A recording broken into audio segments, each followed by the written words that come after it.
Assalamualaikum warahmatullahi wabarakatuh.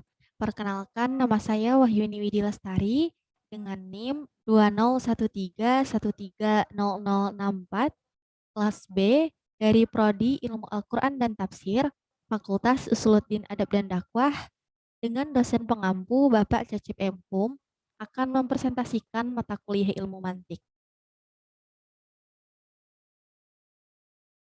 Nah, apa sih itu ilmu mantik? Ilmu mantik adalah logika merupakan ilmu kaidah berpikir yang dirintis oleh Aristoteles dan berkembang di dunia Islam pada masa Umayyah. Nah, jadi istilah ilmu mantik itu ada macam-macam ya. Dari Al-Farabi berpendapat ilmu mantik itu artinya pengukur akal. Nah, kalau dari Ibnu Sina, beliau berpendapat ilmu mantik itu adalah ilmu alat. Kalau Al-Ghazali, beliau mengatakan ilmu mantik itu adalah pengukur ilmu. Kaidah berpikir menurut Sahrawardi, ilmu timbangan, ilmu ukur dan alat penemuan menurut Al-Shirazi, dan cabang pemikiran dan ilmu tentang kaidah-kaidah mencari dalil atau ulama lain. Nah, jadi dikarenakan Aristoteles itu merupakan bapak pendiri logika, maka dikenallah logika Aristoteles atau mantik Aristo yang kemudian tersebar di dunia Islam melalui para pengagum dan pembelanya. Ibnu Al-Mukhaffa adalah orang Islam yang pertama kali yang menerjemahkan buku-buku logika Aristoteles pada masa Khalifah Al-Mansur. Tiga karya logika milik Aristoteles yang diterjemahkan pada waktu itu yaitu Kategoria atau Al-Muqallad, Interpretation atau Pori Armenias, dan Analytics Priora atau Al-Qiyas. Kemudian, pada masa Al-Ma'mun, ia menerjemahkan karya logika atau Isasogi karangan Parporius ke dalam bahasa Arab. Nah, penerjemah logika selanjutnya yang banyak memberikan sumbangan adalah Hunain bin Ishaq. Ia menerjemahkan dan mensyarahi karya logika Aristoteles atau Les Kategoris menjadi Al-Maqula. Kemudian, Yahya bin Adi menerjemahkan Re Ermanias menjadi Al-Ibaroh dari bahasa Suryani ke dalam bahasa Arab. Nah, itu tadi ya penjelasan singkat tentang Aristoteles. Kemudian, selama masa Aristoteles itu ulama-ulama kita menerjemahkan buku-buku karangan beliau. Nah, jadi ada dua metode dalam penerjemahan yang dilakukan oleh ulama pada waktu itu. Metode yang pertama yaitu penerjemahan dengan cara kata demi kata dari bahasa Yunani dipindah menjadi bahasa Arab. Yang kedua, penerjemahan dengan cara memahaminya secara garis besar terhadap suatu paragraf, kemudian dituangkan ke dalam bahasa Arab yang sesuai dengan maksud paragraf tersebut. Kemudian, para pemikir Islam yang dengan gigih membela dan mengembangkan logika Aristoteles terbagi dalam tiga kelompok besar. Golongan pertama adalah pemikir Islam yang menafsirkan dan mengembangkan logika Aristoteles dengan lebih detail lagi. Lalu yang kedua, ulama yang menerapkan kaidah-kaidah dasar logika secara bersamaan dengan dasar-dasar ilmu keislaman. Kemudian ketiga, merupakan ulama yang secara gigih mengembangkan dan membela eksistensi logika Aristoteles. Nah, jadi ada perkataan tentang filsafat dari Abu Hamid Al-Ghazali yaitu, tidak pernah saya berurusan dengan sesuatu yang lebih sulit daripada jiwa saya sendiri. Kadang-kadang membantu saya dan kadang-kadang menentang saya. Nah, jadi ini ada dua gambar bapak filsafat. Yang pertama bapak filsafat Islam yaitu Al-Kindi sebelah pojok kiri. Kemudian sebelah pojok kanan ada bapak filsafat dunia yaitu Aristoteles. Di slide selanjutnya ada penjelasan tentang perjalanan singkat hidup Aristoteles. Nah, jadi Aristoteles ini lahir di kota Stagira, semenanjung Kaldike, di Tracia atau Balkan pada tahun 384 sebelum Masehi dan meninggal di Kalkis pada tahun 322 sebelum Masehi. Nah, jadi dia ini adalah anak Nikomakus, seorang dokter istana Macedonia pada masa pemerintahan Raja Amnitas. Yang kedua, kemudian ayahnya meninggal. Nah, jadi setelah ayahnya meninggal itu, dia diangkat menjadi anak angkat oleh Praxenus sampai berusia 18 tahun. Kemudian dia pergi belajar ke Akademi Plato di Athena. Nah, jadi di sana dia tinggal kira-kira 20 tahun sampai dengan Plato meninggal dunia pada tahun 384 sebelum Masehi.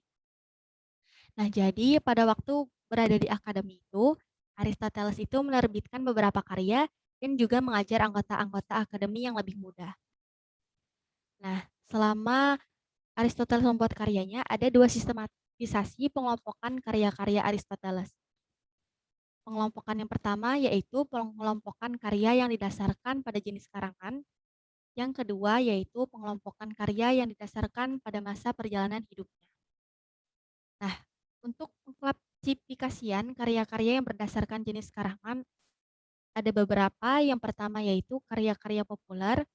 Ada 19 karya, contohnya On the God. Kemudian karya berupa dokumen dan catatan ilmiah, ada lebih dari 200 judul catatan ilmiah. Salah satunya Historia Animalium. Kemudian karya-karya filsafat dan sains. Nah, untuk karya-karya filsafat dan sains itu digolongkan lagi menjadi 5 bagian. Yang pertama ada logika, salah satu contoh bukunya yaitu Kategoris. Filsafat alam, contoh bukunya Fisik. Yang ketiga ada psikologi, contoh bukunya On the Soul.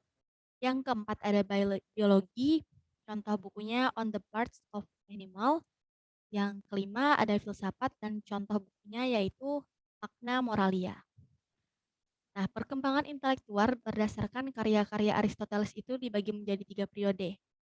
Periode yang pertama yaitu periode ketika Aristoteles masih bersama gurunya Plato dan beliau menghasilkan karya Politisia.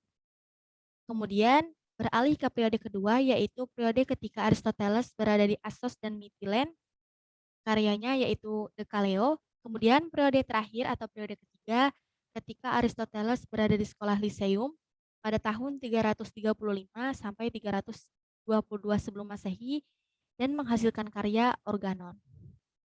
Nah, ini ada peta persebaran filsafat Islam dan filsafat Barat. Nah, kalau filsafat Barat itu ada di daerah Roma, daerah Prancis sampai dengan daerah Ukraina dan Budapest. Untuk Islam ada di Saudi Arabia, Irak, Syria, dan Egypt atau Mesir. Nah, pembagian filsafat Aristoteles. Jadi, pembagian filsafat Aristoteles itu ada 3. Yang pertama yaitu ilmu pengetahuan praktis, yaitu ilmu yang meliputi etika dan politik. Kedua, ilmu pengetahuan produktif, yaitu ilmu yang pengetahuan yang sanggup menghasilkan karya, mencakup teknik dan seni. Yang ketiga, ilmu pengetahuan teoritis, yaitu ilmu yang mencakup 3 bidang, yaitu fisika, matematika, dan metafisika. Nah, proses penetrasi logika Aristoteles atau mantik Aristo di dunia Islam. Nah, jadi sepeninggal Aristoteles itu, karya-karyanya itu yang agung dikuasai oleh Theophrastus, kemudian berpindah tangan ke Neleus Skepsis, kemudian terakhir berada di tangan Apellikontheos. Nah, jadi ada berbagai tanggapan ulama terhadap logika Aristoteles. Salah satunya yaitu kebutuhan agama dan kebutuhan filsafat adalah satu bagikan saudara kembar yang menyusu pada satu ibu. Nah, jadi menurut Aristoteles sebagai seorang filsuf, yaitu tidak ada seorang yang jenius tanpa sebuah pemikiran yang gila. Karena Aristoteles belajar kepada Plato, maka ada karya-karya Plato yang diterjemahkan ke dalam bahasa Arab. Pada buku Timaeus merupakan buku-buku tentang ilmu-ilmu fisika. Kemudian ada buku Phaedo tentang jiwa dan keabadiannya sesudah mati. Kemudian ada buku Phaedrus tentang cinta. Kemudian buku Politikus dan Lawas tentang politik dan hukum tata negara. Nah, untuk muridnya sendiri yaitu Aristoteles, ada juga beberapa karya beliau yang diterjemahkan ke dalam bahasa Arab. Untuk kitab-kitab logika ada The Interpretation yang diterjemahkan menjadi Al-Ibarat oleh Ibnu Al-Muqaffa. Kemudian ada buku-buku fisika, buku De Kaleo yang diterjemahkan menjadi kitab Al-Samang oleh Ibnu Petrik dan diulas lagi oleh Al-Farabi. Untuk buku-buku etika ada Al-Akhlaq karangan Al-Farabi.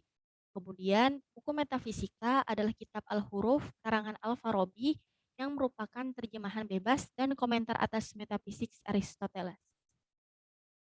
Nah, jadi di slide ini saya tampilkan tentang referensi yang bisa kita baca untuk buku-buku filsafat. Untuk pojok atas kanan ada referensi buku filsafat Islam, dan untuk pojok bawah kiri ada referensi buku filsafat karya Aristoteles. Nah, karena ada penentang, juga ternyata ada pembela logika Aristoteles.